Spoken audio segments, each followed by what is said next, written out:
রামনবমী উপলক্ষে ঠনঠনিয়ায় শোভাযাত্রায় সামিল হলেন কুণাল ঘোষ, আবার অন্যদিকে শিবপুরে শোভাযাত্রায় সামিল হলেন বিজেপি প্রার্থী রুদ্রনীল ঘোষ।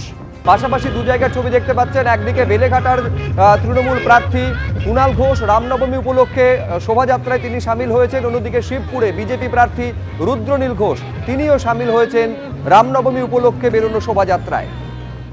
ভোটের আগে সমস্ত জেলা শাসক অর্থাৎ ডিইওদের হিংসামুক্ত ভোট করানোর নির্দেশ দেওয়া হলো।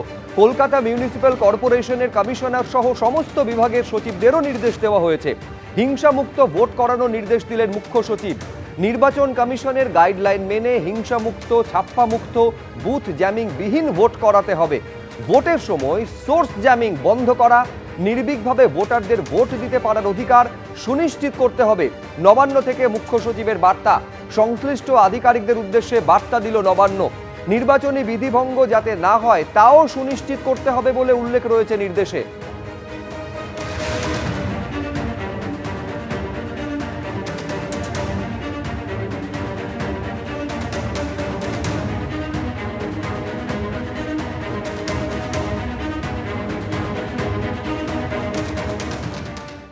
যে পুলিশ আজ মাফিয়া গুন্ডাদের সঙ্গে বসে চা খাচ্ছে, আমরা ক্ষমতায় আসার পর সেই পুলিশই উত্তরপ্রদেশের ধাঁচে এনকাউন্টার করবে। খড়গপুরের সভা থেকে হুঙ্কার দিলীপ ঘোষের। দিলীপদা ভুলে যাবেন না, শেষ কথা আইন বলে, এনকাউন্টার বলে না। পাল্টা জবাব ফিরহাদ হাকিমের। এখানকার গুন্ডা মাফিয়ার বিরুদ্ধে আমি লড়াই করেছি, আবার লড়বো যতদিন থাকবো। আর এবার তো লড়তে হবে না, ভেতরে ঢোকাবো, কারণ ক্ষমতায় আসবে বিজেপি। পশ্চিমবাংলায় পরিবর্তন হবে। যে পুলিশ আজকে মাফিয়া গুন্ডার সঙ্গে বসে চা খাচ্ছে, এই চোর নেতাদের সঙ্গে চামচাগিরি করছে, সে পুলিশই দেখবেন অন্য রূপে উত্তরপ্রদেশের স্টাইলে কিরম এনকাউন্টার করবে, কিরম ভেতরে ঢোকাবে দেখে নেবেন। 4 তারিখের পরে মে মাসের সব পাল্টে। দিলীপদা ভুলে যাবেন না, শেষ কথা আইন বলে, শেষ কথা গুন্ডা বলে না, এনকাউন্টার বলে না। এনকাউন্টারে অমিত শাহ এনকাউন্টার করিয়েছিল, অ্যারেস্ট হয়েছিল, জজ সাহেবকে খুন করা হয়েছে। তারপরেও অমিত শাহকে ক্লিন চিট দিয়েছে সিবিআই, যেহেতু সেন্ট্রাল গভর্নমেন্টের পাওয়ার এসছে। পাওয়ার কিন্তু আবার চেঞ্জ হবে। দিলীপ ঘোষ বলছেন যে আমার বিরুদ্ধে অভিযোগ অস্ত্র দেখিয়ে ভয় দেখিয়েছে। বলছে যে বেটা ভয় পাবে দিলীপ ঘোষ তাকে ভয় দেখাবে। তুমি ভয় পাও কেন? দম থাকলে এগিয়ে এসো। দেখুন, আমি এগুলো কারোর ব্যক্তিগত বলতে চাই না, কিন্তু গুন্ডামি শেষ কথা বলবে না। বাসন্তীতে বিজেপির প্রচারের সময় তৃণমূলের বিরুদ্ধে হামলার অভিযোগ উঠল। বাসন্তী বাজারে যখন প্রচার করছিলেন বিজেপি প্রার্থী বিকাশ সর্দার, সে সময় পুলিশ বাধা দেয় বলে অভিযোগ। তৃণমূল কংগ্রেসের কর্মী সমর্থকেরা জড়ো হওয়ায় যাওয়া যাবে না এমনটা পুলিশ জানিয়েছিল বলে দাবি করছে বিজেপি। আর তারপর কিভাবে রণক্ষেত্রে চেহারা নিল এলাকা, ছবিটা দেখুন একবার। আমি আরো বিস্তারিত জানবো, কথা বলবো এই নিয়ে আমাদের প্রতিনিধি হিন্দল দের সঙ্গে। হিন্দল, ছবিতে দেখা যাচ্ছে যে একেবারে বাসন্তীর বাজার এলাকা কিভাবে উত্তপ্ত হয়ে উঠেছিল, কিন্তু এইরকম একটা পরিস্থিতি তৈরি হলো কেন হিন্দল? একেবারেই দেখো, এই উত্তপ্ত পরিস্থিতি তৈরি হওয়ার পিছনে যেটা বিজেপির তরফ থেকে স্পষ্টত অভিযোগ করা হচ্ছে যে বাসন্তীর এবারে বিজেপি যিনি প্রার্থী হয়েছেন, সেই প্রার্থী যখন জনসংযোগের জন্য প্রচারে বেরিয়েছিলেন, সেই সময় কিন্তু প্রচারে বেরিয়ে তিনি যখন জনসংযোগ স্থাপন করছেন বাসন্তী বাজার এলাকায়, সেই সময় তারা যখন সেই প্রচার সারতে সারতে যাচ্ছেন, জনসংযোগ করতে করতে যাচ্ছেন, গিয়ে যখন তারা আবার পিছন দিকে আসতে চান, সেই সময় কিন্তু বাসন্তী থানার পুলিশের পক্ষ থেকে বলা হয় যে তারা পিছনে যেতে পারবেন না। এবং তখনই কিন্তু বিজেপি কর্মী সমর্থকরা বলছেন যে কেন তারা যেতে পারবেন না, তাদের জনসংযোগ স্থাপন তারা করতে পারবেন না। তখন বলা হয় যে আইন শৃঙ্খলার অবনতি হতে পারে, আপনারা যাবেন না।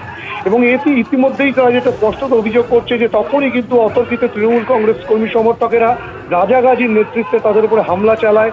এবং যে ভিডিও সামনে আসছে, সেই ভাইরাল ভিডিওতে কিন্তু একেবারে স্পষ্ট যে রাজা গাজীর লোকজন, তৃণমূল কংগ্রেসের লোকজন এই ঘটনা ঘটিয়েছে, তেমনটাই বিজেপির তরফ থেকে অভিযোগ করা হচ্ছে। এবং বিজেপি কর্মী সমর্থকদেরকে বেধড়ক মারধর করা হয়, মাটিতে ফেলে লাঠি, সোঁটা, গাছের ডাল দিয়ে কিন্তু মারধর করা হয়। এই গোটা পরিস্থিতিতে কিন্তু যখন বেশ অল্প কয়েকজন পুলিশ কর্মী ছিলেন, তারা সেই বিষয়টাকে সামাল দিতে চান, যারা বিজেপি কর্মী সমর্থকদেরকে আটকান প্রথমে রাস্তা, তেমনটাই বিজেপির তরফ থেকে অভিযোগ করা হচ্ছে। এবং তখন কিন্তু রীতিমতো এই ব্যাপক সংখ্যক বিজেপি কর্মী সমর্থক তারা কিন্তু আহত হয়েছে, যাদেরকে লাঠি দিয়ে মারধর করা হয়েছে, রাস্তায় ফেলে মারধর করা হয়েছে, তেমনটাই তারা অভিযোগ করছেন। এবং শুধু তাই নয়, বিজেপি কর্মী সমর্থকদের মধ্যে বহু মহিলা ছিলেন, মহিলা পুরুষ নির্বিশেষে কিন্তু মারধর করা হয়। এবং গোটা অভিযোগ কিন্তু তৃণমূল কংগ্রেসের বিরুদ্ধে। স্থানীয় তৃণমূল নেতা রাজা গাজী, তার নেতৃত্বেই কিন্তু গোটা ঘটনাটা বাসন্তী বাজারে বেলা 1টা নাগাদ ঘটে, তেমনটাই কিন্তু অভিযোগ করা হচ্ছে বিজেপির তরফ থেকে। এবং যে ছবি সামনে এসেছে সেখানে কিন্তু রীতিমতো উত্তপ্ত পরিস্থিতি, বেশ কয়েকজন আহত হয়েছে, রক্ত ঝরেছে। এই পরিস্থিতিতে সেইখান থেকে কিন্তু যখন দেখা যায় যে পুলিশ সামাল দিতে পারছে না, সেই পরিস্থিতিতে বিজেপি কর্মী সমর্থকেরা সেই এলাকা ছেড়ে পালিয়ে যায়। এবং পরবর্তী ক্ষেত্রে পুলিশকেও কিন্তু বেধড়ক মারধর করে তৃণমূল কংগ্রেস কর্মী সমর্থকেরা, যারা সেখানে উপস্থিত ছিল, যারা বিজেপির উপরে আক্রমণ চালিয়েছিল, যেসব তৃণমূল কংগ্রেস কর্মী সমর্থকেরা তারা। এবং তাদের ঘায়ে কিন্তু পুলিশ কর্মীদেরও মোট 8 জন আহত হয়েছে, তেমনটাই বারুইপুর পুলিশ জেলা সূত্রে খবর। কিন্তু এখানে প্রশ্ন, যেখানে এই বাসন্তী এলাকায় বারংবার গন্ডগোলের ঘটনা ঘটেছে, যে কোনো নির্বাচনকে কেন্দ্র করে, এর আগেও নির্বাচনকে কেন্দ্র করে মাথায় বোম মেরে খুনের ঘটনা ঘটেছিল, গুলি চালিয়ে খুনের ঘটনা, বোমাবাজি, গুলি চালানোর ঘটনা একাধিক হয়েছে। শুধু তাই নয়, অন্যান্য সময় কিন্তু এখান থেকে অস্ত্র উদ্ধারের ঘটনা ঘটেছে। সেই পরিস্থিতিতে একটি যেখানে সেন্সিটিভ এলাকা, সেই সেন্সিটিভ এলাকায় পুলিশ মোতায়েন সঠিকভাবে ছিল না কেন, বা আজকের যে গন্ডগোলের পরিস্থিতি, সেই গন্ডগোলের পরিস্থিতি সামাল দেওয়া গেল না কেন, সেই নিয়ে কিন্তু একটা বড়সড় প্রশ্ন উঠছে পুলিশের ভূমিকা নিয়ে। এবং যেখানে কেন্দ্রীয় বাহিনীর জওয়ানরা ইতিমধ্যেই বিভিন্ন থানা অঞ্চলে চলে এসেছে, তারা কিন্তু এরিয়া ডমিনেশনের কাজও তারা করছেন, এলাকা টহলদারির কাজও তারা করছেন পুলিশকে সঙ্গে নিয়ে। সেই টহলদারি চলছে, সমস্ত কিছুই চলছে, কিন্তু সঠিক সময় যে ক্ষেত্রে এই আক্রমণ বা এই ধরনের গন্ডগোল প্রশমিত করার জন্য কেন্দ্রীয় বাহিনীকে একেবারে সেই কেন্দ্রীয় বাহিনীকে সঠিক সময়ে ব্যবহার করা হলো না কেন, এই প্রশ্ন উঠতে শুরু করেছে। হিন্দল, তুমি আমাদের সঙ্গে থাকো। এইরকম যে ঘটনা হলো, এই ঘটনায় বেশ কয়েকজন আহত হয়েছেন, কি বলছেন তারা একবার শুনবো। দেখলাম বাইক ভাঙচুর করছে, ঠেকাতে গেলাম, হঠাৎ থেকে পেছন দিক থেকে বাসের বাড়ি মারলাম, পরে গেলাম, উঠতে পারিনি, ইট দিয়ে ছুঁড়ে মারলো। তারপর লোহার মতো কিছু একটা মনে হলো, কি দিয়ে মারলো বুঝতে পারলাম না, কিন্তু ওদের কাছে আর্মস এরা কারা বা কিছু জানা যায়নি? না, এটা আমি কিছু বলতে পারবো না। মানে গন্ডগোলের সূত্রপাত কে নিয়েছে? আমি জানি না এই বিষয়টা নিয়ে। আমাকে বললো যে আমার থেকে যে এমার্জেন্সি সকালবেলা এসে যেতে হবে, আমি ছুটে গেলাম। তারপর পিসি বাড়ির সঙ্গে ছিলাম, তারপরে ওখানে ওই বললাম তো যে বাইক ভাঙচুর করছিল, ওখানে গেলাম, স্যার বললেন গেলাম, যাওয়ার পরে পেছন দিক থেকে বাসে। মোট কতজন আক্রান্ত হয়েছে? আমাদের মোটামুটি 8-10 জন বা 10-12 জনের মতো হবে। যেটা অভিযোগ উঠছে, আচমকা তৃণমূল নেতা রাজা গাজীর নেতৃত্বে বিজেপির ওপরে হামলা চালানো হয়। পুলিশের সামনে লাঠি বাঁশ নিয়ে হামলার অভিযোগ তৃণমূলের বিরুদ্ধে। কোনো রকমে এলাকা ত্যাগ করেন বিজেপি কর্মী সমর্থকেরা। তৃণমূলের কর্মী সমর্থকদের আটকানোর চেষ্টা করে পুলিশ, পাল্টা তৃণমূলেরই মারে মাথা ফাটে পুলিশের।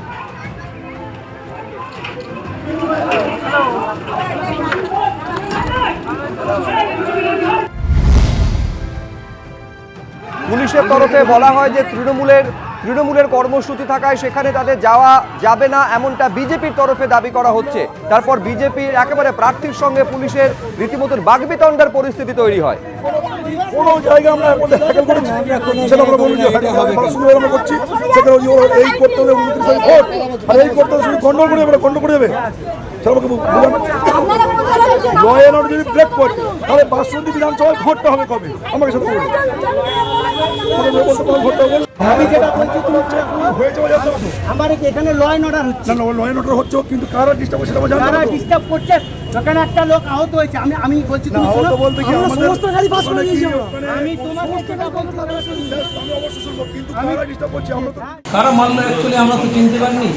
আমরা পুলিশটা বাসন্তী থানার স্টাফ, আমরা বড়বাবু ফোন করলেন, ওখানে ঝামেলা হচ্ছে, পিসি বাড়ির থেকে অফিসে ফোন করলেন, আমরা সঙ্গে সঙ্গে ওখানে গেলাম। যাওয়ার পর দেখলাম একদিকে পাবলিক দাঁড়িয়ে আছে, আর একদিকে পুলিশ, যেমন আমরা দাঁড়িয়ে আছি। কিছু সময় পরে হল্লাহল্লি হচ্ছিল বাসন্তী বাজারের পিছন দিকটা, যেখানে মন্দির আছে, ওখানে আমরা সবাই ছুটে গেলাম। একটু ধরো, কি হচ্ছে দেখলাম, একটু ধরো দাদা, একটু ধরো। পাবলিকের মধ্যে ঝামেলা হচ্ছে, আমরা ঠেকানোর চেষ্টা করছিলাম, তখন উল্টে পিছন দিক থেকে আমাদের বাস দিয়ে বাড়ি মারলো। তারপরে থেকে মনে সম্ভবত একটা আর্মস দেখলাম, সমস্ত আর্মস দিয়ে ঘা মারলো। মারার পরে আমরা ছুটছিলাম, তবুও পিছন দিক থেকে মারছে। তখন তো বুঝতে পারলাম না পিছন দিক থেকে মারলে কী দিয়ে মারলো, তবে মোটা বাস ছিল আর আর্মস ছিল। তবে ছেলেগুলো বাসন্তী বাজারেরই আশেপাশে ছিল, দেখলে নিশ্চয়ই আমরা চিনতে পারবো। আমি যদি মার না খেতাম তার তিনজন মরে যেত, তার তিনজন মরেই যেত।